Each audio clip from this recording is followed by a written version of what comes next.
मैदी साहब वेलकम कर रहे हैं अपने प्रोग्राम दे विच। और जिहड़ी सूरत हाल चलदी पई है तुहानूं पता ही है हर चीज़ दा। इस जंग के खात्मे वास्ते अमरीका ने 15 निकात पेश किए ने जो कि तुहाडी नज़र तो भी गुजरे होणगे, जिन्हों ईरान ने जिहड़ा ना मुस्तरद कर दिता है। ईरान ने आपदियां 5 शर्तां जिहड़ियां रखियां ने। आइंदा दी सूरत हाल तुसीं ये सारे तनाजुर दे विच की देखदे पे हैं?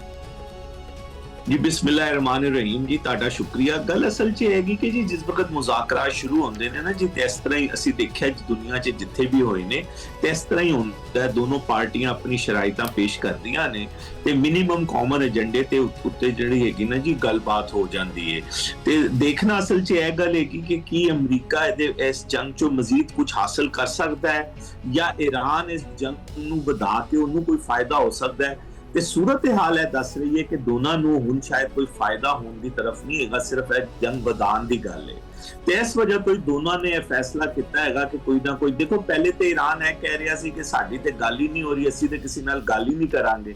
हुण ईरान है कह रहा है, उहदी टीवी कह रहा है कि आहो असीं बराए रास्त नहीं, लेकिन बिलवास्ता जिहड़ी हैगी आ वो अपनी चीज़ां दोस्तां नाल डिस्कस कर रहे हैं और उन्हां दे नाल तजावीज़ ते तबादला ख्याल हो रहा है। ਇਹਦਾ मतलब है कि आहिस्ता आहिस्ता जिहड़ा हैगा ईरान भी जिहड़ा हैगा, देखो अमरीका ते कह ही रहा सी कि असीं ते मुज़ाकरात कर रहे हैं, मुज़ाकरात हो रहे ने।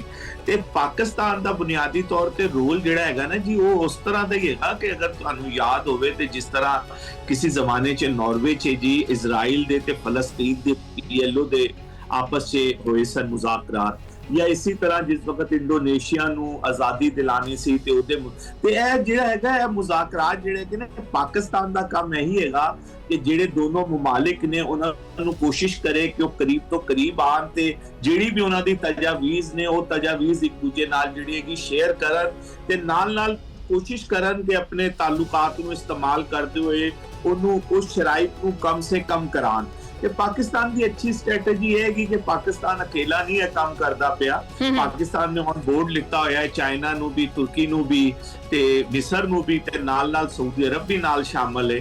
ते सूरत हाल जिहड़ी है कि वो बेहतर हैगी। लेकिन मेहदी साहब देखो मेहदी साहब, वैसे तो दुनिया के उत्ते मेरे ख्याल में कुछ शायद कोई ऐसा मुल्क हैगा जिहड़ा चाहता होएगा कि भी ये मुज़ाकरात ना होण, लेकिन एक बार अगर आप तस्लीम करिए तो जिहड़े निकात या शर्तां रखियां ने अमरीका ने, ਤੁਹਾਨੂੰ ਉਹ ਲੱਗਦਾ ਹੈ कि वो काबिल कबूल हैगियां ने? कोई भी शर्त ਜਿਹੜੀ ਉਹਦੇ ਚੋਂ ਹੈਗੀ ਹੈ?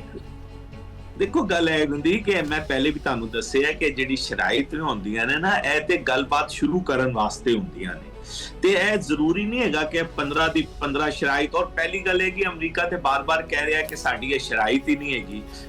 एक मिनट वास्ते मन भी लिता जाए तो 15 शराइत नहीं या 5 शराइत जिहड़ी हैगी 6 शराइत ईरान की तरफों आईयां ने ते यह नहीं हो सकता कि दोनों पार्टियां गल्लां नूं मान लैण। लेकिन यह गल शुरू करन वास्ते कोई एजेंडा ते बनाना पेगा ना जिहदे उत्ते आके तुहाडी गलबात शुरू होएगी। ਉਹਦੇ ਬਾਅਦ ਤੁਸੀਂ ਕਹੋਗੇ ਕਿ ਨਹੀਂ ਜੀ ਇਹ ਗੱਲ ਜਿਹੜੀ ਹੈਗੀ ਹੈ ਤੇ ਕਾਬਲੇ ਕਬੂਲ ਨਹੀਂ ਹੈਗੀ ਜਾਂ ਇਹਦੇ 'ਚ ਇਹ ਮਸਾਇਲ ਨੇ, ਇਹ ਕਿਸ ਤਰ੍ਹਾਂ ਹੋ ਸਕਦੀਆਂ ਨੇ।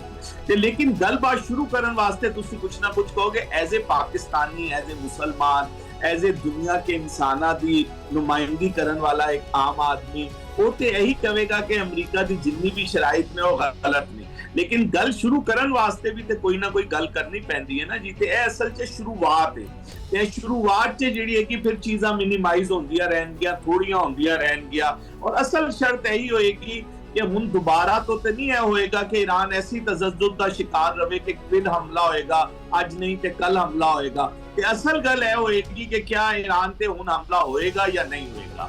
असल शर्त असल शर्त यही हैगी है। और दूसरी गल तुसीं ये देखो कि भी हर बंदे नूं अपनी इज्जत जिहड़ी बड़ी प्यारी हुंदी है, ठीक है। और अमरीका और इजराइल ये तो वैसे ही बड़े स्टबन और जिद्दी किस्म के जिहड़े मुल्क ने, ठीक है, ये आपदे मौकफ ते भी कायम ने, ठीक है। अमरीका जिहड़ा ना अपने मौकफ ते कायम है और ईरान आपदे मौकफ ते डटिया होया है। और नालों नाल जिहड़ा ना मुज़ाकरात दीयां गल्लां भी हुंदियां पईयां, यानी मुज़ाकरात भी बजाते खुद एक जंग ही ने, ठीक है। तुसीं इहदा मुस्तकबिल की देखदे हैं? देखो जी हर गल दा जिहड़ा मुस्तकबिल होंदा है ना वो किसी ना किसी जगह ते जाके कंप्रोमाइज ही होंदा है, कोई ना कोई फैसले तक पहुंचना होंदा है। क्या ईरान है चाहेगा कि इसी तरह ईरान ते मजीद महीने 2 महीने 4 महीने बंबारी होंदी रहे, इस तरह ही उहदी जिहड़ी कौम हैगी वो मुसीबतां दा शिकार रहे, इस तरह ही जिहड़ी उहनां दी लीडरशिप हैगी वो चुन चुन के मारी जाए, या अमरीका है कर सकता हैगा कि अमरीका इस सिलसिले नूं बर्दाश्त करदा रहे, अपनी इकोनॉमी नूं भी बर्दाश्त करे ਡੈਡ ਬੋਡੀਆਂ ਵੀ ਵਾਪਸ ਲੈ ਕੇ ਜਾਏ ਤੇ ਨਾਲੋਂ ਨਾਲ ਪੂਰੀ ਦੁਨੀਆ ਦੀ ਵੀ ਗੱਲਾਂ ਸੁਣੇ ਕਿ ਤੁਹਾਡੀ ਵਜ੍ਹਾ ਤੋਂ ਹੈ ਜਿਹੜੀ ਹੈਗੀ ਇਹ ਤੇਲ ਦੀ ਸਨਅਤ ਜਿਹੜੀ ਹੈਗੀ ਇਹ ਬਹਿ ਗਈ ਹੈ ਤੇ ਇਹਦੀ ਵਜ੍ਹਾ ਤੋਂ ਜਿਹੜੀ ਕੀਮਤਾਂ ਚਲੀ ਗਈਆਂ ਨੇ। ਹੁਣੀ ਤੇ ਦੇਖੋ ਸਿਰਫ ਗੱਲ ਹੋ ਰਹੀ ਹੈ ਤੇਲ ਦੀ ਕੀਮਤ ਟਰਾਂਸਪੋਰਟੇਸ਼ਨ ਦੀ ਗੱਲ। ਹੁਣੀ ਤੇ ਅਗਰ ਇਹ ਤੇਲ ਦੀ ਕੀਮਤ ਮਜ਼ੀਦ ਵੱਧ ਗਈ ਤੇ ਦੱਸੋ ਕਿਹੜਾ ਮੁਲਕ ਹੋਏਗਾ ਜਿਹੜਾ ਮੈਨੂਫੈਕਚਰਿੰਗ ਕਰ ਸਕੇਗਾ ਔਰ ਕਿਹੜਾ ਮੁਲਕ ਹੋਏਗਾ ਜਿਹੜੀ ਉਹਦੀ ਮੈਨੂਫੈਕਚਰਿੰਗ ਦੀ ਚੀਜ਼ਾਂ ਖਰੀਦ ਸਕੇਗਾ। ਮਸਲ ਨਾ ਬਾਇਰ ਹੋਏਗਾ ਨਾ ਸੈਲਰ ਹੋਏਗਾ ਤੇ ਫਿਰ ਦੁਨੀਆ ਕਿੱਥੇ ਜਾਏਗੀ। ਔਰ ਗੱਲ ਤੁਹਾਡੇ ਸਾਹਮਣੇ ਹੈ ਕਿ ਤੁਸੀਂ ਹਿੰਦੁਸਤਾਨ ਦਾ ਅਸਰ ਦੇਖ ਰਹੇ ਹੋ ਕਿਉਂਕਿ ਉਹਨਾਂ ਨੇ ਸਟ੍ਰੈਟੇਜੀ ਨਹੀਂ ਬਣਾਈ ਸੀ ਤੇ ਉੱਥੇ ਇਸ ਵਕਤ ਪੈਟਰੋਲ ਪੰਪਾਂ ਤੇ ਸੀਐਨਜੀ ਸਟੇਸ਼ਨਾਂ ਤੇ ਕਿੰਨਾ ਝਗੜਾ ਹੋ ਰਿਹਾ ਹੈ ਲੋਕ। ਤੇ ਇਹ ਗੱਲ ਜਿਹੜੀ ਹੈ ਕਿ ਆਹਿਸਤਾ ਆਹਿਸਤਾ ਦੁਨੀਆ ਦੇ ਸਾਹਮਣੇ ਆਂਦੀ ਚਲੀ ਜਾਏਗੀ ਤੇ ਦੁਨੀਆ ਦਾ ਕੋਈ ਮੁਲਕ ਬਾਸ਼ਮੂਲ ਅਮਰੀਕਾ ਦੇ ਇਸ ਪੋਜੀਸ਼ਨ 'ਚ ਨਹੀਂ ਹੈਗਾ ਕਿ ਉਹ $200 ਦੀ ਪਹਿਲੇ ਉਹ ਖਰੀदेगा और खरीदन के बाद फिर मैन्युफैक्चरिंग करेगा, फिर मैन्युफैक्चरिंग करके किसी मार्केट से बेचेगा। तो यह पॉसिबल ही नहीं रहेगा। तो देखना हैगा कि अमरीका दे कोल कितनी लैवरेज हैगी मजीद जंग जारी रखने की ते ईरान कितना को बर्दाश्त कर सकता है क्योंकि ईरान जो कुछ भी करता पिया है ਉਹਦੇ 'ਚ ਇੱਕ ਨੁਕਸਾਨ ਦਾ ਐਲੀਮੈਂਟ ਵੀ ਨਾਲ-ਨਾਲ ਸ਼ਾਮਲ ਹੈ। ਆਮ ਆਦਮੀ ਦੀ ਜ਼ਿੰਦਗੀ ਤਕਲੀਫਦੇਹ ਹੁੰਦੀ ਜਾ ਰਹੀ ਹੈ। ਉਹ ਆਪਣੀ ਪ੍ਰਾਈਡ ਤੇ ਆਪਣੀ ਨੇਸ਼ਨ ਤੇ ਆਪਣੇ ਕਲਚਰ ਤੇ ਆਪਣੀ ਹਿਸਟਰੀ ਤੇ ਲੜਦੇ ਪਏ ਨੇ ਕਿ ਉਹ ਇਕੱਠੇ ਹੋ ਗਏ ਨੇ। ਉਹਨਾਂ ਨੇ ਕਿਹਾ ਠੀਕ ਹੈ ਹੁਣ ਸਾਡੇ ਤੇ ਹਮਲਾ ਹੋ ਹੀ ਗਿਆ ਹੈ ਤੇ ਫਿਰ ਦੇਖੀ ਜਾਏਗੀ। ਅਦਰਵਾਈਜ਼ ਤੇ ਐਜ਼ ਏ ਕੌਮ ਤੇ ਜਿਹੜੀ ਹੈਗੀ ਉਹ ਬਹੁਤ ਸਫਰ ਕਰਦੀ ਪਈ ਹੈ। ਅਗਰ 5000 ਬੰਦਾ ਹੀ ਮੰਨ ਲਿੱਤਾ ਜਾਏ ਕਿ ਉੱਥੇ ਸ਼ਹੀਦ ਹੋ ਗਿਆ ਹੈ ਤੇ ਹਜ਼ਾਰਾਂ ਦੀ ਤਾਦਾਦ 'ਚ ਉਹਨਾਂ ਦੀ ਜਿਹੜੀ ਬਿਲਡਿੰਗਾਂ ਨੇ ਕਾਰਖਾਨੇ ਨੇ ਉਹ ਤਬਾਹ ਹੋ ਗਏ ਨੇ। ਤੇ ਤੁਸੀਂ ਦੇਖੋ ਨਾ ਇਹਦੀ लेकिन मेहदी साहब ईरानी अवाम भी कहती है कि बार-बार मार खान तो चंगा है कि एके वारी जरा ना जरा कंडा कुंडा निकलना वो निकल जावे। ठीक है, अच्छा मैनू ये दसो कि अमरीका आपदे ਤਾਂ ਜਿਹੜੇ ਅੱਡੇ ਨੇ ਫੌਜੀ ਅੱਡੇ ਜਿਹੜੇ ਇਸਤੇਮਾਲ ਕਰਦਾ ਹੈ ਦੂਸਰੇ ਮੁਲਕਾਂ ਦੇ ਵਿੱਚ ਖਾਸ ਕਰਕੇ ਅਰਬ ਮੁਲਕਾਂ ਦੇ ਵਿੱਚ ਹੈਗੇ ਨੇ ਉਹ ਬੰਦ ਕਰਨ ਦੀ ਗੱਲ ਨਹੀਂ ਕਰਦਾ, ਆਪਦੇ ਦਿਫਾਅ ਦੇ ਵਿੱਚ ਕੋਈ ਗੱਲ ਨਹੀਂ ਕਰਦਾ। ਲੇਕਿਨ ਉਹ ਈਰਾਨ ਤੋਂ ਇਹ ਮੁਤਾਲਬਾ ਕਰਦਾ ਹੈ ਕਿ ਉਹ ਹਮਾਸ ਵਰਗੇ ਜਿਹੜੇ ਗਰੁੱਪਸ ਨੇ ਉਹਨਾਂ ਦੀ ਜਿਹੜੀ ਪੁਸ਼ਤਪਨਾਹੀ ਹੈ ਜਾਂ ਬੈਕਅਪ ਹੈ ਉਹਨੂੰ ਬੰਦ ਕਰੇ। ਇਸ ਮੁਤਾਲਬੇ ਨੂੰ ਕਿੱਦਾਂ ਦੇਖਦੇ ਆ ਤੁਸੀਂ? ਇਹ ਮੰਨਣ ਵਾਲਾ ਮੁਤਾਲਬਾ ਹੋਏਗਾ ਈਰਾਨ ਵਾਸਤੇ? ਇਹ ਮੰਨੇਗਾ ਇਸ ਮੁਤਾਲਬੇ ਨੂੰ? ਦੇਖੋ ਅਸਲ 'ਚ ਗੱਲ ਹੈਗੀ ਕਿ ਉਹਦੇ ਜਿਹੜੇ ਅੱਡੇ ਨੇ ਉਹ ਦੁਨੀਆ ਦੇ ਜਿਨ ਮੁਲਕਾਂ 'ਚ ਵੀ ਹੈਗੇ ਨੇ ਉਹ ਖੁਦ ਮੁਖਤਾਰ ਮੁਲਕ ਨੇ ਤੇ ਉਨ ਮੁਲਕਾਂ ਨੇ ਇਹ ਮੁਆਹਦੇ ਕੀਤੇ ਹੋਏ ਨੇ ਅਮਰੀਕਾ ਦੇ ਨਾਲ ਕਿ ਅਸੀਂ ਤੁਹਾਨੂੰ ਅੱਡੇ ਦੇਵਾਂਗੇ। ਉਹਦੀ ਕੁਝ ਸ਼ਰਾਇਤ ਤੈਅ ਨੇ, ਉਹ ਇੱਕ ਪੈਕਟਸ ਦੇ ਅੰਦਰ ਗਏ ਹੋਏ ਨੇ ਤੇ ਤੁਸੀਂ ਦੋ ਖੁਦ ਮੁਖਤਾਰ ਮੁਲਕਾਂ ਦੇ ਮੁਆਹਦੇ ਦੇ ਹਵਾਲੇ ਨਾਲ ਇਹ ਗੱਲ ਨਹੀਂ ਕਰ ਸਕਦੇ ਕਿ ਜੀ ਤੁਸੀਂ ਇਹ ਮੁਆਹਦਾ ਖਤਮ ਕਰੋ ਔਰ ਇਸ ਅੱਡੇ ਨੂੰ ਖਤਮ ਕਰੋ। ਇਹ ਤੇ ਅਰਬ ਦੁਨੀਆ ਹੀ ਫੈਸਲਾ ਕਰੇਗੀ ਕਿ ਉਹਨਾਂ ਨੇ ਮਜ਼ੀਦ ਉੱਥੇ ਅੱਡੇ ਰੱਖਣੇ ਨੇ ਕਿ ਅਮਰੀਕਾ ਦੇ ਅੱਡੇ ਖਤਮ ਕਰਨੇ ਨੇ। जहां तक तुसी दूजी गल कर रही हो देखो फलस्तीन की आजादी की जिहड़ी गल है ना जी ਉਹਦੇ ਤੇ ਕੋਈ ਪਿੱਛੇ ਨਹੀਂ ਹਟ ਸਕਦਾ ਤੇ ਈਰਾਨ ਹੈ ਕਿਸ ਤਰ੍ਹਾਂ ਕਹਿ ਸਕਦਾ ਹੈ ਕਿ ਈਰਾਨ ਜਿਹੜਾ ਹੈ ਉਹ ਫਲਸਤੀਨ ਦੀ ਆਜ਼ਾਦੀ ਦੀ ਹਮਾਇਤ ਕਰਨਾ ਛੱਡ ਦੇਗਾ ਜਾਂ ਫਲਸਤੀਨ ਦੀ ਆਜ਼ਾਦੀ ਦੇ ਵਾਸਤੇ ਜਿਹੜੀ ਕੁਵਤਾਂ ਬਰਸਰੇ ਪੈ ਕਰੇਗੀ ਕਿਉਂ ਨਾ ਉਹ ਸਿਆਸੀ ਤੌਰ ਤੇ ਹੋਣ ਕਿਉਂ ਨਾ ਉਹ ਜਿਹਨੂੰ ਕਹਿੰਦੇ ਨੇ ਅਸਕਰੀ ਜਿੱਦੋਜਹਿਦ ਕਰਦੀ ਪਈ ਹੋਣ ਉਹਦੀ ਕੋਈ ਵੀ ਮੁਲਕ कैसे कह सकता है कि जी ਅਸੀਂ ਫਲਸਤੀਨ ਤੋਂ ਦੇਖੋ ਫਲਸਤੀਨ ਦਾ ਮਸਲਾ ਯੂਨਾਈਟਿਡ ਨੇਸ਼ਨ ਦੇ ਏਜੰਡੇ ਤੇ ਸਰੇ ਫਹਿਰਿਸਤ ਹੈ ਤੇ ਪੂਰੀ ਦੁਨੀਆ ਯੂਨਾਈਟਿਡ ਨੇਸ਼ਨ ਦੇ ਏਜੰਡੇ ਦੇ ਮੁਤਾਬਿਕ ਫਲਸਤੀਨ ਦੀ ਹਮਾਇਤ ਕਰਦੀ ਹੈ। ਇਹ ਤੇ ਇਸਰਾਈਲ ਦਾ ਪ੍ਰੋਪਗੈਂਡਾ ਹੈਗਾ ਨਾ ਜੀ ਕਿ ਹਮਾਸ ਜਿਹੜਾ ਹੈਗਾ ਦਹਿਸ਼ਤਗਰਦ ਮੁਲਕ ਹੈ ਜਾਂ ਅਮਰੀਕਾ ਹੈ ਕਹਿੰਦਾ ਹੈ। ਦੁਨੀਆ ਤੇ ਇਹੀ ਸਮਝਦੀ ਹੈ ਕਿ ਜਿਸ ਵਕਤ ਇੱਕ ਹੀ ਦਫਾ ਉੱਥੇ fair and free open election ਹੋਏ ਸੀ ਤੇ ਕੌਣ ਜਿੱਤਿਆ ਸੀ? ਹਮਾਸ ਜਿੱਤੀ ਸੀ। ਕਿਹਨੇ ਹਕੂਮਤ ਬਣਾਈ ਸੀ? ਹਮਾਸ ਨੇ ਬਣਾਈ ਸੀ। ਤੁਸੀਂ ਜ਼ਬਰਦਸਤੀ ਇੱਕ ਇਲੈਕਟਿਡ ਹਕੂਮਤ ਨੂੰ ਇਸਮਾਈਲ ਹਾਨੀਆ ਸਾਹਿਬ ਜਿਹਦੇ ਵਜ਼ੀਰ ਆਜ਼ਮ ਸਨ ਤੁਸੀਂ ਉਹਨੂੰ ਦੇਖ ਦਿੱਤਾ, ਤੁਸੀਂ ਉਹਨੂੰ ਜ਼ਬਰਦਸਤੀ ਖਤਮ ਕਰ ਦਿੱਤਾ ਤੇ ਉਹਦੇ ਬਾਅਦ ਤੁਸੀਂ ਇਹ ਤਸੱਵੁਰ ਰੱਖਦੇ ਹੋ ਕਿ ਦੁਨੀਆ ਦੇ ਜਿਹੜੇ ਬਾਕੀ ਮੁਲਕ ਨੇ ਉਹ ਵੀ ਤੁਹਾਡੀ ਪੈਰਵੀ ਕਰਨ ਤੇ ਇਹ ਮੁਮਕਿਨ ਨਹੀਂ ਹੈਗਾ। ਇਹ ਨਹੀਂ ਹੋ ਸਕਦਾ। ਇਸੇ ਤਰ੍ਹਾਂ ਹਿਜ਼ਬੁੱਲਾ ਜਿਹੜੀ ਹੈਗੀ ਉਹ ਇੱਕ ਇਲੈਕਟਿਡ ਜਮਾਤ ਹੈਗੀ ਲਬਨਾਨ ਦੀ ਆਇਨ ਦੇ ਤਹਿਤ ਉਹ ਇੱਕ ਜਮਾਤ ਹੈ ਜਿਹਦੀ ਪਾਵਰ ਇਸ ਹੱਦ ਤੱਕ ਹੈਗੀ ਕਿ ਕਨਸਟੀਟਿਊਸ਼ਨ 'ਚ ਇੱਕ ਸ਼ੀਆ ਜਿਹੜਾ ਹੁੰਦਾ ਹੈ ਉਹ ਸਪੀਕਰ ਬਣਦਾ ਹੈ। ਉਹ ਸਪੀਕਰ ਜਿਹੜਾ ਹੈਗਾ ਉਹ ਹਿਜ਼ਬੁੱਲਾ ਦੀ ਮਰਜ਼ੀ ਤੋਂ ਬਣਦਾ ਹੈ ਤੇ ਮਤਲਬ ਕਹਿੰਦਾ ਹੈਗਾ ਕਿ ਉਹ ਇਲੈਕਸ਼ਨ ਜਿੱਤ ਕੇ ਆ ਰਹੇ ਨੇ ਤੇ ਤੁਸੀਂ ਕਿਸ ਤਰ੍ਹਾਂ ਕਹਿ ਸਕਦੇ ਹੋ ਕਿ ਬਈ ਇਲੈਕਸ਼ਨ ਜਿੱਤ ਕੇ ਆ ਰਹੇ ਨੇ ਲੇਕਿਨ ਕਿਉਂਕਿ ਸਾਨੂੰ ਪਸੰਦ ਨਹੀਂ ਹੈ ਸਾਡੇ ਖਿਲਾਫ ਜਾਂ ਇਹ ਕਹਿੰਦੇ ਨੇ ਕਿ ਬਈ ਅਸੀਂ ਇਜ਼ਰਾਈਲ ਦੇ ਖਿਲਾਫ ਹੈ ਤਾਂ ਇਹਨਾਂ ਨੂੰ ਖਤਮ ਕਰ ਦਿਓ। ਇਹ ਚੀਜ਼ਾਂ ਜਿਹੜੀ ਹੈਗੀ ਕਿ ਮੁਮਕਿਨਾਤ 'ਚ ਨਹੀਂ ਹੈਗੀਆਂ। ਦੋਨੋਂ ਗੱਲਾਂ 'ਚ ਨਾ ਜੀ जिस वक्त बैठनगे तो उसके बाद फैसला तो कतर ने करना है, यूएई ने करना है, बहरीन ने करना है कि अमरीका नूं मजीद अड्डे देना चाहता है कि नहीं देना चाहता। अच्छा वैसे मेहदी साहब जी एक कन्फ्यूजन या जो डोनाल्ड ट्रंप का जो दोहरा म्यार चलता पिया है ਕਿ ਇੱਕ ਪਾਸੇ ਤਾਂ ਅਮਰੀਕਾ ਮੁਜ਼ਾਕਰਾਤ ਦੀ ਗੱਲ ਕਰਦਾ ਪਿਆ ਹੈ, ਅਮਨ ਦੀ ਗੱਲ ਕਰਦਾ ਪਿਆ ਹੈ, ਔਰ ਦੂਸਰੇ ਪਾਸੇ ਹੀ ਇਦਾਂ ਦੀਆਂ ਖਬਰਾਂ ਆ ਰਹੀਆਂ ਨੇ ਕਿ ਉਹ ਆਪਦੇ ਫੌਜੀਆਂ ਨੂੰ ਜਿਹੜਾ ਹੈ ਨਾ ਉਹ ਮਸ਼ਰਕੇ ਵਸਤਾ ਦੀ ਤਰਫ ਭੇਜਦਾ ਪਿਆ। ਟਰੰਪ ਦੀ ਇਸ ਦੋਹਰੀ ਪਾਲਿਸੀ ਦੀ ਵਜ੍ਹਾ ਕੀ ਹੈ ਔਰ ਤੁਸੀਂ ਇਹਨੂੰ ਕਿਸ ਨਜ਼ਰ ਨਾਲ ਦੇਖਦੇ ਹੋ?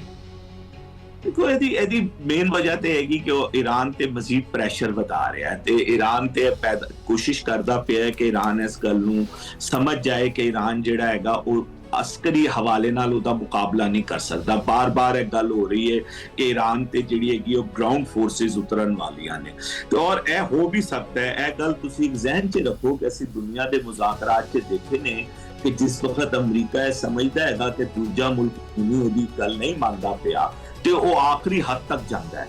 ਸਾਡੇ ਸਾਹਮਣੇ ਸੈਕੰਡ ਵਰਲਡ ਵਾਰ ਹੈਗੀ ਕਿ ਜਾਪਾਨ ਨੇ ਮੰਨ ਲਿੱਤਾ ਸੀ ਕਿ ਜੰਗ ਖਤਮ ਕਰ ਦਿੱਤੀ ਜਾਏ, ਲੇਕਿਨ ਉਹਦੇ ਬਾਵਜੂਦ ਅਮਰੀਕਾ ਨੇ ਉਹਦੇ ਤੇ ਐਟਮ ਬੰਬ ਦਾ ਇਸਤੇਮਾਲ ਕਰ ਦਿੱਤਾ ਤੇ ਜਿਸ ਵਕਤ ਤੱਕ ਉਹਨੇ ਲਫ਼ਜ਼ ਸਿਲੰਡਰ ਇਸਤੇਮਾਲ ਨਹੀਂ ਕੀਤਾ ਉਸ ਵਕਤ ਤੱਕ ਅਮਰੀਕਾ ਪਿੱਛੇ ਨਹੀਂ ਹਟਿਆ। ਤੇ ਅਮਰੀਕਾ ਕੋਲੋਂ ਗੱਲ ਸਿਰਫ ਟਰੰਪ ਸਾਹਿਬ ਦੀ ਨਹੀਂ ਹੈਗੀ, ਇਹ ਅਮਰੀਕਾ ਦੀ ਪਾਲਿਸੀ ਹੈ ਕਿਉਂਕਿ ਅਮਰੀਕਾ ਇਹ ਸਮਝਦਾ ਹੈ ਕਿ ਉਹ ਜਿਹੜਾ ਹੈਗਾ ਦੁਨੀਆ ਦੀ ਵਾਹਿਦ ਸੁਪਰ ਪਾਵਰ ਹੈ ਤੇ ਅਗਰ ਉਹਦੇ ਸਾਹਮਣੇ ਕੋਈ ਮੁਲਕ ਖੜਾ ਹੋਏਗਾ ਤੇ ਉਹਦਾ ਮਤਲਬ ਹੈਗਾ ਕਿ ਉਹਦੀ ਪੋਜੀਸ਼ਨ ਜਿਹੜੀ ਹੈਗੀ ਉਹ ਵੀਕ ਹੋ ਜਾਏਗੀ ਤੇ ਵੀਕ ਦਾ ਮਤਲਬ ਹੈਗਾ ਜਿਹੜੇ ਸੋਰਸਿਸ ਉਹ ਪੂਰੀ ਦੁਨੀਆ ਕੋਲੋਂ ਇਕੱਠੇ ਕਰਦਾ ਹੈ ਤੇ ਆਪਣੀ ਆਵਾਮ ਵਾਸਤੇ ਲੈ ਕੇ ਜਾਂਦਾ ਹੈ ਜਾਂ ਆਪਣੇ ਫਾਇਦੇ ਵਾਸਤੇ ਲੈ ਕੇ ਜਾਂਦਾ ਹੈ। ਉਹ ਸੋਰਸਿਸ ਫਿਰ ਲੋਕੀ ਕਿਉਂ ਦੇਣਗੇ, ਮੁਲਕ ਕਿਉਂ ਦੇਣਗੇ ਜਦ ਉਹ ਸਮਝ ਜਾਣਗੇ ਕਿ ਇਸ ਤਾਕਤ 'ਚ ਨਹੀਂ ਰਿਹਾ ਕਿ ਸਾਨੂੰ ਪ੍ਰੋਟੈਕਟ ਕਰ ਸਕੇ ਜਾਂ ਖਾਸ ਤੌਰ ਤੇ ਸਾਨੂੰ ਨੁਕਸਾਨ ਦੇ ਸਕੇ। ਤੇ ਇਸ ਵਜ੍ਹਾ ਤੋਂ ਇਹ ਚੀਜ਼ਾਂ ਜਿਹੜੀਆਂ ਕਿ ਇਹ ਪੈਰਲਲ ਚੱਲ ਰਹੀਆਂ ਨੇ। ਮੇਰੇ ਜੈਸੇ ਬੰਦੇ ਇਹ ਚਾਹੁੰਦੇ ਨੇ ਕਿ ਈਰਾਨ ਜਿਹੜਾ ਹੈਗਾ ਉਹ ਇਸ ਨੂੰ ਮੌਕਾ ਨਾ ਦੇਵੇ ਅਮਰੀਕਾ ਨੂੰ ਕਿ ਅਮਰੀਕਾ ਜਿਹੜਾ ਹੈਗਾ ਉਹ ਕੋਈ ਐਸੀ ਹਰਕਤ ਕਰੇ। ਉਸ ਤੋਂ ਪਹਿਲੇ ਇਹ ਗੱਲ ਮੇਜ਼ ਤੇ ਆ ਕੇ ਬੈਠਣ ਤੇ ਅਮਰੀਕਾ ਨੂੰ ਐਕਸਪੋਜ਼ ਕਰੇ ਜਿਸ ਤਰ੍ਹਾਂ ਉਹਨੇ ਪਿਛਲੀ ਦਫਾ ਕੀਤਾ ਸੀ ਕਿ ਅਮਰੀਕਾ ਜਿਹੜਾ ਹੈਗਾ ਉਹ ਕਿਸੇ ਮੁਆਹਦੇ ਤੱਕ ਪਹੁੰਚਣ 'ਚ ਜਾਂ ਕਿਸੇ ਐਗਰੀਮੈਂਟ 'ਚ ਜਾਣ ਤੇ ਉਹਦੀ ਦਿਲਚਸਪੀ ਨਹੀਂ ਹੈਗੀ। ਉਹਦੀ ਜਿਹੜੀ ਦਿਲਚਸਪੀ ਹੈਗੀ ਉਹ ਸਿਰਫ ਆਪਣੀ ਤਾਕਤ ਨੂੰ ਮਨਵਾਉਣ ਦੀ ਦਿਲਚਸਪੀ ਹੈ ਤੇ ਇਸ ਵਜ੍ਹਾ ਤੋਂ ਹੁਣ ਈਰਾਨੀ ਕਿਆਦਤ ਤੇ ਇਹ ਜ਼ਿੰਮੇਵਾਰੀ ਹੈਗੀ ਕਿ ਇਸ ਦਫਾ ਵੀ ਉਹ ਅਮਰੀਕਾ ਨੂੰ ਇਹ ਮੌਕਾ ਨਾ ਦੇਣ ਔਰ ਅਮਰੀਕਾ ਨੂੰ ਐਕਸਪੋਜ਼ ਕਰ ਦੇਣ ਪੂਰੀ ਦੁਨੀਆ ਦੇ ਸਾਹਮਣੇ ਕਿ ਅਮਰੀਕਾ ਦੇ ਦੋ ਚਿਹਰੇ। ਗੱਲ ਸਿਰਫ ਟਰੰਪ ਦੀ ਨਹੀਂ ਹੈਗੀ ਬਲਕਿ ਅਮਰੀਕਨ ਪਾਲਿਸੀ ਦੀ ਗੱਲ ਹੈ ਤੇ ਇਸ ਵਕਤ ਉਹ ਵਕਤ ਆ ਗਿਆ ਹੈ ਕਿ ਜਿਸ ਵਕਤ ਅਮਰੀਕਨ ਪਾਲਿਸੀ ਨੂੰ ਡਿਫੀਟ ਦੇਣ ਦੀ ਜ਼ਰੂਰਤ ਹੈ ਕਿ ਟਰੰਪ ਤੇ ਚਲਾ ਹੀ ਜਾਏਗਾ 2-3 ਸਾਲ ਬਾਅਦ, ਲੇਕਿਨ ਅਮਰੀਕਾ ਦੀ ਜਿਹੜੀ ਪਾਲਿਸੀ ਹੈ ਹੈਜਮਨੀ ਦੀ, ਉਸ ਹੈਜਮਨੀ ਦੀ ਪਾਲਿਸੀ ਨੂੰ ਜਿਹੜਾ ਹੈਗਾ ਨਾ ਉਹ ਵਾਪਸ ਕਰਨ ਦੀ ਜ਼ਰੂਰਤ ਹੈ। ਅੱਛਾ, ਵੈਸੇ ਮੈਦੀ ਸਾਹਿਬ ਕਿ ਜਿਸ ਤਰ੍ਹਾਂ ਤੁਸੀਂ ਗੱਲਾਂ 'ਚ ਜ਼ਿਕਰ ਕਰ ਦਿੱਤਾ ਹੈ ਕਿ ਅੱਛਾ ਹੁਣ ਇਹ ਚੀਜ਼ ਹੈ ਕਿ ਅਮਰੀਕਾ ਡੈਫੀਨੇਟਲੀ ਇਹ ਚੀਜ਼ ਕਹਿੰਦਾ ਸੀ ਕਿ ਜੀ ਅਸੀਂ ਰਜੀਮ ਚੇਂਜ ਕਰਨੀ ਹੈ ਜਿਹੜਾ ਨਾ ਉਹ ਈਰਾਨ ਦੇ ਵਿੱਚ, ਔਰ ਦੂਜਾ ਇਹ ਕਿ ਜੀ ਜੋਹਰੀ ਜਿਹੜਾ ਪ੍ਰੋਗਰਾਮ ਹੈ ਇਹ ਬੰਦ ਕਰਾਉਣਾ ਇਹਦਾ ਈਰਾਨ ਦਾ। ਕੋਈ ਨਾ ਕੋਈ ਕਿਸੇ ਚੀਜ਼ ਨੂੰ ਬਹਾਨਾ ਬਣਾ ਕੇ ਜਵਾਜ਼ ਬਣਾ ਕੇ ਡੋਨਲਡ ਟਰੰਪ ਆਪਣੀ ਜਿਹੜੀ ਲੱਤ ਹੈ ਨਾ ਉਹਨੂੰ ਉੱਤੇ ਰੱਖਦਾ ਹੈ, ਠੀਕ ਹੈ, ਔਰ ਉਹ ਇਹ ਦਾਵਾ ਕਰਦਾ ਹੈ ਹਰ ਰੋਜ਼ ਪੂਰੀ ਦੁਨੀਆ ਦੇ ਸਾਹਮਣੇ ਕਿ ਜੀ ਮੈਂ ਤਾਂ ਜੰਗ ਜਿੱਤ ਚੁੱਕਿਆ, ਠੀਕ ਹੈ, ਉਹ ਆਪਣੀ ਨਾਕਾਮੀ ਤਸਲੀਮ ਨਹੀਂ ਕਰਦਾ ਔਰ ਮੈਂ ਪੂਰੀ ਜਿਹੜੀ ਈਰਾਨੀ ਕਿਆਦਤ ਹੈ ਉਹਨੂੰ ਖਤਮ ਕਰ ਦਿੱਤਾ ਹੈ ਔਰ ਇਹੀ ਜਿਹੜਾ ਹੈਗਾ ਨਾ ਉਹ ਅਮਰੀਕਾ ਵਾਸਤੇ ਇਹੀ ਸੀ ਕਿ ਜੀ ਇਹ ਰਜੀਮ ਚੇਂਜ ਹੈ। ਨਵੀਂ ਈਰਾਨੀ ਕਿਆਦਤ ਡੋਨਲਡ ਟਰੰਪ ਸਾਹਿਬ ਕਹਿੰਦੇ ਨੇ ਕਿ ਜੋ ਮੇਰੇ ਰਾਬਤੇ ਵਿੱਚ ਹੈ, ਠੀਕ ਹੈ, ਔਰ ਸਾਰਾ ਕੁਝ ਬਿਲਕੁਲ ਠੀਕ ਹੈ। ਤੁਸੀਂ ਡੋਨਲਡ ਟਰੰਪ ਦੇ ਇਸ ਦਾਅਵੇ ਨਾਲ ਕਿੰਨਾ ਕੁ ਇਤਫਾਕ ਕਰਦੇ ਹੋ? ਦੇਖੋ, ਇਸ ਦਾਅਵੇ ਨੂੰ ਵੀ ਤੁਸੀਂ ਹਿਸਟਰੀ ਨਾਲ ਦੇਖੋਗੇ। ਜਿਸ ਵਕਤ ਜੂਨੀਅਰ ਬੁਸ਼ ਨੇ ਹਮਲਾ ਕੀਤਾ ਸੀ ਅਫਗਾਨਿਸਤਾਨ ਤੇ ਜਾਂ ਇਰਾਕ ਤੇ, ਉਹਨਾਂ ਨੇ ਵੀ ਬੜੇ ਦਾਅਵੇ ਕੀਤੇ ਸੀ। ਉਹਨਾਂ ਨੇ ਕਿਹਾ ਸੀ ਕਿ ਇਰਾਕ ਜਿਹੜਾ ਹੈਗਾ ਐਟਮ ਬੰਬ ਬਣਾਉਣ ਵਾਲਾ ਹੈਗਾ, ਉਹਦੇ ਜਿਹੜੇ ਮਿਜ਼ਾਈਲ ਨੇ ਉਹ ਪੂਰੀ ਦੁਨੀਆ ਨੂੰ ਤਬਾਹ ਕਰ ਸਕਦੇ ਨੇ। ਅਲ ਸਮੂਦ ਜਿਹੜੇ ਮਿਜ਼ਾਈਲ ਸਨ, ਬਾਦੋਂ ਕੀ ਨਿਕਲਿਆ? ਬਾਦੋਂ ਸਾਰਾ ਕੁਝ ਜਿਹੜਾ ਸੀ ਉਹ ਝੂਠ ਨਿਕਲਿਆ। ਬੁਨਿਆਦੀ ਤੌਰ ਤੇ ਉਹ ਬਿਲਡ ਕਰਦੇ ਨੇ ਤੇ ਆਪਣੇ ਮੀਡੀਆ ਪਾਵਰ ਤੋਂ ਪੂਰੀ ਦੁਨੀਆ ਦੇ ਦਿਮਾਗ 'ਚ ਇਹ ਪਾਉਂਦੇ ਨੇ। ਲੇਕਿਨ ਹੁਣ ਅਸੀਂ ਇਹ ਦੇਖ ਰਹੇ ਹਾਂ ਕਿ ਵਕਤ ਦੇ ਨਾਲ ਪਹਿਲੇ ਅਫਗਾਨਿਸਤਾਨ 'ਚ ਹਰ ਮੁਲਕ ਉਹਨਾਂ ਦੇ ਨਾਲ ਆ ਗਿਆ ਸੀ, ਲੇਕਿਨ ਇਰਾਕ ਦੇ ਮਾਮਲੇ 'ਚ ਇੰਗਲੈਂਡ ਤੇ ਉਹਨਾਂ ਦੇ ਨਾਲ ਆਇਆ, ਲੇਕਿਨ ਜਰਮਨੀ ਤੇ ਫਰਾਂਸ ਨੇ ਡਿਸਟੈਂਸ ਕੀਤਾ। ਇਸ ਦਫਾ ਅਸੀਂ ਈਰਾਨ ਦੇ ਮਾਮਲੇ 'ਚ ਦੇਖ ਰਹੇ ਨੇ ਕਿ ਇੰਗਲੈਂਡ ਨੇ ਵੀ ਡਿਸਟੈਂਸ ਕੀਤਾ ਹੈਗਾ। ਤੇ ਸੂਰਤ ਹਾਲ ਹੈ ਕਿ ਅਮਰੀਕਾ ਨੂੰ ਹੁਣ ਦੁਨੀਆ ਨੂੰ ਇਹ ਜ਼ਹਿਨ 'ਚ ਆ ਗਈ ਹੈ, ਦੁਨੀਆ ਦੀ ਖਾਸ ਤੌਰ 'ਤੇ ਜਿਹੜੀ ਨੇਸ਼ਨ ਨੇ ਉਹਨਾਂ ਨੂੰ, ਆਵਾਮ ਨੂੰ ਇਹ ਸਮਝ ਆ ਗਈ ਹੈ ਕਿ ਅਮਰੀਕਾ ਦੀ ਬਹੁਤ ਸਾਰੀ ਗੱਲਾਂ ਝੂਠ ਤੇ ਮਬਨੀ ਹੁੰਦੀਆਂ ਨੇ ਤੇ ਝੂਠ ਦੀ ਵਜ੍ਹਾ ਤੋਂ ਅੱਗੇ ਨਹੀਂ ਵਧਦੇ। ਤੇ ਹੁਣ ਵੀ ਜਿਹੜਾ ਕੁਝ ਅਮਰੀਕਾ ਕਹਿ ਰਿਹਾ ਹੈ ਜਾਂ ਟਰੰਪ ਸਾਹਿਬ ਕਹਿ ਰਹੇ ਨੇ ਉਹਦੇ ਹਵਾਲੇ ਨਾਲ ਅਮਰੀਕਾ ਨੇ ਤੇ ਇਹ ਕਿਹਾ ਸੀ ਕਿ ਅਸੀਂ ਉਹਨਾਂ ਦੀ ਸਾਰੀ ਤਨਸੀਬਾਤ ਉਡਾ ਦਿੱਤੀਆਂ ਨੇ, 6 ਮਹੀਨੇ ਪਹਿਲੇ ਜਿਹੜੀ ਜੰਗ ਹੋਈ ਸੀ। ਲੇਕਿਨ ਹੁਣ ਦੁਬਾਰਾ ਅਮਰੀਕਾ ਜਿਹੜਾ ਹੈਗਾ ਉਹ ਉਹਨਾਂ ਦੀ ਨਿਊਕਲੀਅਰ ਪਾਵਰ ਦੀ ਗੱਲ ਕਰਦਾ ਹੈ, ਇਨਰਿਚਮੈਂਟ ਦੀ ਗੱਲ ਕਰਦਾ ਹੈ, ਯੂਰੇਨੀਅਮ ਦੀ ਗੱਲ ਕਰਦਾ ਹੈ, ਤੇ ਇਹਦਾ ਮਤਲਬ ਹੈ ਜਾਂ ਤੇ ਪਹਿਲੇ ਗਲਤ ਬਿਆਨੀ ਕਰਦਾ ਪਿਆ ਸੀ ਜਾਂ ਹੁਣ ਗਲਤ ਬਿਆਨੀ ਕਰਦਾ ਪਿਆ। ਇਸ ਤਰ੍ਹਾਂ ਹੀ ਕਿਆਦਤ ਦੇ ਹਵਾਲੇ ਨਾਲ ਪਹਿਲੇ ਵੀ ਉਹ ਦਾਅਵੇ ਕਰਦਾ ਰਿਹਾ ਸੀ ਕਿ ਜੀ ਉਹਨਾਂ ਦੀ ਕਿਆਦਤ ਮੇਰੇ ਨਾਲ ਰਾਬਤੇ 'ਚ ਆ ਰਹੀ ਹੈ, ਮੇਰੇ ਨਾਲ ਗੱਲ ਕਰਨਾ ਚਾਹ ਰਹੀ ਹੈ। ਦੇਖੋ ਉਹ ਇਨਕਲਾਬੀ ਕਿਆਦਤ ਹੈ, ਉਹਨਾਂ ਦੇ ਕੋਲ ਨਾ ਇੰਨੀ ਗੁੰਜਾਇਸ਼ ਨਹੀਂ ਹੈਗੀ ਕਿ ਉਹ ਅਮਰੀਕਾ ਵਾਸਤੇ ਕੋਈ ਅੱਛੀ ਗੱਲ ਕਰਨ। ਉਹਨਾਂ ਨੇ ਅਮਰੀਕਾ ਨਾਲ ਅਗਰ ਕੋਈ ਰਾਬਤਾ ਵੀ ਹੋਏਗਾ ਤੇ ਵਰਕਿੰਗ ਰਿਲੇਸ਼ਨਸ਼ਿਪ ਦਾ ਹੋਏਗਾ। ਉਹਨਾਂ ਦੇ ਨਾਰਾ ਹੀ ਇਹੀ ਹੈਗਾ, ਬਰਗ ਅਮਰੀਕਾ, ਬਰਗ ਇਜ਼ਰਾਈਲ। ਉਹ ਕਿੱਥੇ ਖੜੇ ਹੋਣਗੇ? ਤੇ ਉਹਨਾਂ ਨੇ ਤੇ ਉਹਨਾਂ ਦੀ ਕਿਆਦਤ ਨਾਲ ਰਾਬਤਾ ਹੈ, ਵਰਕਿੰਗ ਰਾਬਤਾ ਹੈ। ਮਸਲਨ ਅਬਾਸ ਇਰਾਕਚੀ ਜਿਹੜੇ ਓਮਾਨ 'ਚ ਮਿਲਦੇ ਪਏ ਸੀ ਅਮਰੀਕਨ ਵਫਦ ਨਾਲ, ਤੇ ਉਹ ਕੋਈ ਉਹਨਾਂ ਦੀ ਦੋਸਤੀ ਨਹੀਂ ਸੀ, ਉਹਨਾਂ ਦੀ ਜ਼ਿੰਮੇਵਾਰੀ ਸੀ ਕਿ ਬਈ ਇਹ ਆਏ ਨੇ, ਇਹਨਾਂ ਨਾਲ ਤੁਸੀਂ ਮਿਲਣਾ ਹੈਗਾ ਤੇ ਗੱਲਬਾਤ ਕਰਨੀ ਹੈ। ਤੇ ਹੁਣ ਵੀ ਜਿਹੜਾ ਹੈਗਾ ਉਹ ਅਗਰ ਉਹਨਾਂ ਤੱਕ ਕੋਈ ਮੈਸੇਜ ਆ ਰਿਹਾ ਹੈ ਵਾਇਆ ਪਾਕਿਸਤਾਨ ਜਾਂ ਕਿਸੇ ਹੋਰ ਮੁਲਕ ਦੀ ਤਰਫੋਂ, ਤੇ ਉਦੋਂ ਉਹਨੂੰ ਆਨਸਰ ਕਰਦੇ ਪਏ ਨੇ। ਔਰ ਅਗਰ ਉਹਨਾਂ ਦੀ ਕਿਆਦਤ ਸਮਝੇਗੀ ਕਿ ਕਿੱਥੇ ਜਾ ਕੇ ਇਹਨਾਂ ਨਾਲ ਬਹਿਣਾ ਹੈ ਤੇ ਉਹ ਬਹਿਣਗੇ ਵੀ, ਔਰ ਅਗਰ ਕਿਸੇ ਮੁਆਹਦੇ ਤੱਕ ਪਹੁੰਚਣਾ ਹੈ ਤੇ ਉਹ ਮੁਆਹਦਾ ਵੀ ਕਰਨਗੇ, ਉਹ ਸਾਰੀ ਚੀਜ਼ਾਂ ਕਰਨਗੇ। ਲੇਕਿਨ ਉਹ ਜਿਹੜੀ ਗੱਲ ਹੈ ਕਿ ਸਾਡਾ ਰਾਬਤਾ ਹੈ, ਸਾਡਾ ਫਲਾਨਾ ਹੈ, ਉਹ ਰਾਬਤਾ ਇਸ ਤਰ੍ਹਾਂ ਹੀ ਹੈਗਾ ਕਿ ਜਿਸ ਤਰ੍ਹਾਂ ਉਹਨਾਂ ਨੇ ਕਿਹਾ ਸੀ ਕਿ ਆਸਮ ਮੁਨੀਰ ਸਾਹਿਬ ਜਿਹੜੇ ਹੈਗੇ ਨੇ ਉਹ ਮੇਰੇ ਕੋਲੋਂ ਵੱਧ ਜਾਣਦੇ ਨੇ ਈਰਾਨ ਨੂੰ ਔਰ ਈਰਾਨ ਦੀ ਫੌਜ ਨੂੰ। ਤੇ ਉਹੀ ਰਾਬਤਾ ਹੈਗਾ ਕਿ ਆਸਮ ਮੁਨੀਰ ਸਾਹਿਬ ਜਿਹੜੇ ਹੈਗੇ ਨੇ ਉਹ ਈਰਾਨ ਨਾਲ ਗੱਲ ਕਰਨ, ਜਾਂ ਇਸਾਕ ਡਾਰ ਸਾਹਿਬ ਉਹਨਾਂ ਦੇ ਵਜ਼ੀਰ ਖਾਰਜਾ ਨਾਲ ਗੱਲ ਕਰਨ, ਜਾਂ ਸ਼ਬਾਜ਼ ਸ਼ਰੀਫ ਸਾਹਿਬ ਉਹਨਾਂ ਦੇ ਸਦਰ ਪਰਿਸ਼ਕਿਆਨ ਸਾਹਿਬ ਨਾਲ ਗੱਲ ਕਰਨ। ਅੱਛਾ, ਵੈਸੇ ਜਿਹੜਾ ਇਹ ਰਾਬਤਾ ਹੈ ਨਾ, ਮੈਂ ਇਸ ਰਾਬਤੇ ਦੇ ਬਾਅਦ ਵੈਸੇ ਤੁਹਾਡਾ ਪੁਆਇੰਟ ਵੀ ਲੈਣਾ ਸੀ ਕਿ ਵੀ ਇਸ ਰਾਬਤੇ ਦਾ ਜਿਹੜਾ ਨਾ ਉਹ ਕਿੰਨਾ ਕੁ ਮਸਬਤ ਕਿਰਦਾਰ ਹੋ ਸਕਦਾ ਹੈ ਪਾਕਿਸਤਾਨ ਦੇ ਇਮੇਜ ਨੂੰ ਲੈ ਕੇ। ਲੇਕਿਨ ਫਿਲਹਾਲ ਜਿਹੜਾ ਪਾਕਿਸਤਾਨ ਇਹ ਸਫਾਰਤਕਾਰੀ ਕਰਦਾ ਪਿਆ, ਇਹ ਸਾਲਸੀ ਦਾ ਕਿਰਦਾਰ ਅਦਾ ਕਰਦਾ ਪਿਆ, ਇਹਦੇ ਕਰਕੇ ਇੰਡੀਆ ਦੇ ਵਿੱਚ ਬੜੀਆਂ ਮਿਰਚਾਂ ਲੱਗੀਆਂ ਹੋਈਆਂ। ਖਾਸ ਕਰਕੇ ਜੈ ਸ਼ੰਕਰ ਵਰਗਾ ਜਿਹੜਾ ਬੰਦਾ ਹੈ, ਉਹ ਬੰਦਾ ਕਹਿੰਦਾ ਨਾ ਕਿ ਬੰਦੇ ਦਾ ਅਗਰ ਮੂੰਹ ਚੰਗਾ ਨਾ ਹੋਵੇ ਤਾਂ ਗੱਲ ਚੰਗੀ ਕਰਨੀ ਚਾਹੀਦੀ ਹੈ, ਠੀਕ ਹੈ। ਉਹ ਤਾਂ ਹੁਣ ਇਸ ਤਰ੍ਹਾਂ ਦੇ ਅਲਫਾਜ਼ ਇਸਤੇਮਾਲ ਕਰਦਾ ਪਿਆ ਕਿ ਮੈਂ ਇੱਥੇ ਬਹਿ ਕੇ ਇਸਤੇਮਾਲ ਨਹੀਂ ਕਰ ਸਕਦੀ। ਤੁਸੀਂ ਡੈਫੀਨਿਟਲੀ ਉਹ ਅਲਫਾਜ਼ ਸੁਣੇ ਹੋਣਗੇ, ਠੀਕ ਹੈ। ਇਹ ਲਫ਼ਜ਼ਾਂ ਦਾ ਚੁਣਾਵ ਜਿਹੜਾ ਹੈ, ਜਿੰਨੀ ਉਹਨੀਆਂ ਮਿਰਚਾਂ ਲੱਗੀਆਂ ਹੋਈਆਂ, ਇੰਨੇ ਜਿਹੜੇ ਤਿਲਮਿਲਾਹਟ ਦਾ ਉਹ ਸ਼ਿਕਾਰ ਹੋਏ ਪਏ ਨੇ, ਇੰਨੀ ਬੁਖਲਾਹਟ ਦਾ ਸ਼ਿਕਾਰ ਨੇ, ਇਹਦੀ ਬੇਸਿਕ ਰੀਜ਼ਨ ਕੀ ਹੈ, ਵਜ੍ਹਾ ਕੀ ਹੈ? ਦੇਖੋ ਜੀ, ਗੱਲ ਹੈ ਕਿ ਜੇ ਸ਼ੰਕਰ ਸਾਹਿਬ ਜਿਹੜੇ ਗਏ ਨਾ ਜੀ, ਖਾਸ ਤੌਰ ਤੇ ਉਹ ਇੱਕ ਕੈਰੀਅਰ ਡਿਪਲੋਮੈਟ ਨੇ, ਤੇ ਕੈਰੀਅਰ ਡਿਪਲੋਮੈਟ ਦੀ ਜ਼ਬਾਨ ਤੋਂ ਇਸ ਤਰ੍ਹਾਂ ਦੇ ਅਲਫਾਜ਼ ਜਿਹੜੇ ਗਏ, ਇਹਦਾ ਮਤਲਬ ਹੁੰਦਾ ਹੈ ਕਿ ਪੂਰੀ ਮਿਨ ਹੈਸੁਲ ਕੌਮ ਹੀ ਬਿਲਕੁਲ ਫਾਰਗ ਹੋ ਗਈ ਹੈ। ਮਸਲਨ ਉਹਨਾਂ ਦੇ ਕੋਲ ਕੋਈ ਗੱਲ ਹੀ ਨਹੀਂ ਬਚੀ। ਜਬ ਅਗਰ ਕੈਰੀਅਰ ਡਿਪਲੋਮੈਟ ਇਸ ਲੈਵਲ ਦੀ ਗੱਲ ਕਰਦਾ ਪਿਆ ਤੇ ਜਿਹੜਾ ਵਿਚਾਰਾ ਆਮ ਆਦਮੀ ਹੈਗਾ, ਜਿਹੜਾ ਮੋਦੀ ਹੈਗਾ, ਜਿਹੜਾ ਪੜ੍ਹਾ ਲਿਖਾ ਹੀ ਨਹੀਂ ਹੈਗਾ, ਉਹਦੀ ਕੀ ਲੈਂਗੁਏਜ ਹੋਏਗੀ? ਉਹ ਕਿਸ ਤਰ੍ਹਾਂ ਦੀ ਗੱਲਾਂ ਆਪਣੀ ਮੀਟਿੰਗ 'ਚ ਬਹਿ ਕੇ ਕਰ ਰਹੇ ਹੋਣਗੇ? ਦੇਖੋ, ਇਹ ਗੱਲਾਂ ਹੋਈਆਂ ਨੇ ਉਹਨਾਂ ਦੀ ਆਲ ਪਾਰਟੀਜ਼ ਕਾਨਫਰੰਸ 'ਚ। ਮਸਲਾ ਇਸ ਤਰ੍ਹਾਂ ਨਹੀਂ ਹੋਈਆਂ ਕਿ ਕਿਸੇ ਠੱਗੀ ਛੁਪੀ ਜਗ੍ਹਾ ਤੇ, ਉੱਥੇ ਸਾਰੀ ਸਿਆਸੀ ਜਮਾਤਾਂ ਇਕੱਠੀਆਂ ਸਨ ਜਿਹੜੀ ਅੱਜ ਦੇ ਹਾਲਾਤ ਤੇ ਗੱਲਬਾਤ ਕਰ ਰਹੀ ਸੀ, ਉਹਨਾਂ ਨੂੰ ਬਰੀਫ ਕਰਦੇ ਪਏ ਸੀ ਵਜ਼ੀਰ ਖਾਰਜਾ। ਉੱਥੇ ਇੱਕ ਸਵਾਲ ਹੋਇਆ ਪਾਕਿਸਤਾਨ ਦੀ ਇੰਪੋਰਟੈਂਸ ਦਾ, ਉਹਦੀ ਗੱਲ ਕਰਨ ਦੇ ਬਜਾਏ ਉਹਨਾਂ ਨੇ ਇਸ ਤਰ੍ਹਾਂ ਦੀ ਗੱਲ ਕਰ ਦਿੱਤੀ। ਤੇ ਇਹਦੇ ਤੋਂ ਉਹਨਾਂ ਦੇ ਰੋਣੇ ਤੇ ਕੀ ਗੱਲ ਕੀਤੀ ਜਾ ਸਕਦੀ ਹੈ? ਰੋਣਾ ਅਸਲ 'ਚ ਹੈਗਾ ਜੀ ਕਿ ਦੇਖੋ, ਉਹ ਤੇ ਇਹ ਸਾਬਤ ਕਰ ਰਹੇ ਸੀ ਆਪਣੀ ਆਵਾਮ ਦੇ ਸਾਹਮਣੇ ਕਿ ਹੁਣ ਦੁਨੀਆ 'ਚ ਅਗਰ ਕੋਈ ਮੁਲਕ ਹੈਗਾ, ਔਰ ਅਮਰੀਕਾ ਦੇ ਬਾਅਦ ਅਗਰ ਕੋਈ ਮੁਲਕ ਹੈਗਾ, ਜਾਂ ਅਮਰੀਕਾ ਦਾ ਸਭ ਤੋਂ ਕਰੀਬੀ ਦੋਸਤ ਹੈਗਾ, ਜਾਂ ਅਮਰੀਕਾ ਜਿਹਦੇ ਤੇ ਰਿਲਾਈ ਕਰਦਾ ਹੈ, ਜਾਂ ਜਿਹੜਾ ਚਾਈਨਾ ਨੂੰ ਟਫ ਟਾਈਮ ਦੇ ਰਿਹਾ, ਉਹਦਾ ਨਾਂ ਇੰਡੀਆ ਹੈਗਾ, ਉਹ ਸ਼ਾਈਨਿੰਗ ਇੰਡੀਆ ਹੈਗਾ। ਲੇਕਿਨ ਸੂਰਤ ਹਾਲ ਹੈ ਕਿ ਉਹਨਾਂ ਕੋਲੋਂ ਕੋਈ ਪੁੱਛ ਵੀ ਨਹੀਂ ਰਿਹਾ ਕਿ ਕੀ ਹੋਇਆ ਕੀ ਨਹੀਂ ਹੋਇਆ, ਬਲਕਿ ਉਲਟਾ ਉਹਨਾਂ ਦੇ ਮੁਲਕ 'ਚ ਜਿਹੜਾ ਹੈਗਾ ਉਹ ਕ੍ਰਾਈਸਿਸ ਪੈਦਾ ਹੋ ਗਏ ਨੇ। ਉਹਨਾਂ ਦੀ ਹਕੂਮਤ ਫੋਰਸ ਹੀ ਨਹੀਂ ਕਰ ਸਕੀ ਕਿ ਕੀ ਕੁਝ ਹੋ ਸਕਦਾ ਹੈ। ਉਹਦੀ ਵਜ੍ਹਾ ਤੋਂ, ਇੱਕ ਵੱਡੀ ਆਬਾਦੀ ਦੀ ਵਜ੍ਹਾ ਤੋਂ ਉੱਥੇ ਮਸਾਇਲ ਪੈਦਾ ਹੋ ਗਏ ਨੇ, ਤੇ ਹੁਣ ਉਹ ਮਸਾਇਲ ਤੋਂ ਤਵੱਜੋ ਹਟਾਉਣ ਵਾਸਤੇ ਇਸ ਤਰ੍ਹਾਂ ਦੇ ਡਰਾਮੇਬਾਜ਼ੀ। ਔਰ ਪਾਕਿਸਤਾਨ ਦਾ ਜਿਹੜਾ ਨਾਮ ਹੈ ਉਹ ਇਸਤੇਮਾਲ ਕੀਤਾ ਜਾਂਦਾ, ਕਿਉਂਕਿ ਰੋਟੀ ਪਾਣੀ ਪਾਕਿਸਤਾਨ ਕਰਕੇ ਤਾਂ ਲੱਭਦੀ ਹੈਗੀ ਹੈ, ਕੁਝ ਨਾ ਲੱਭੇ ਤਾਂ ਪਾਕਿਸਤਾਨ ਜਿਹੜਾ ਨਾ ਉਹਦਾ ਨਾਮ ਇਸਤੇਮਾਲ ਕਰ ਲਿਆ ਜਾਂਦਾ ਹੈ।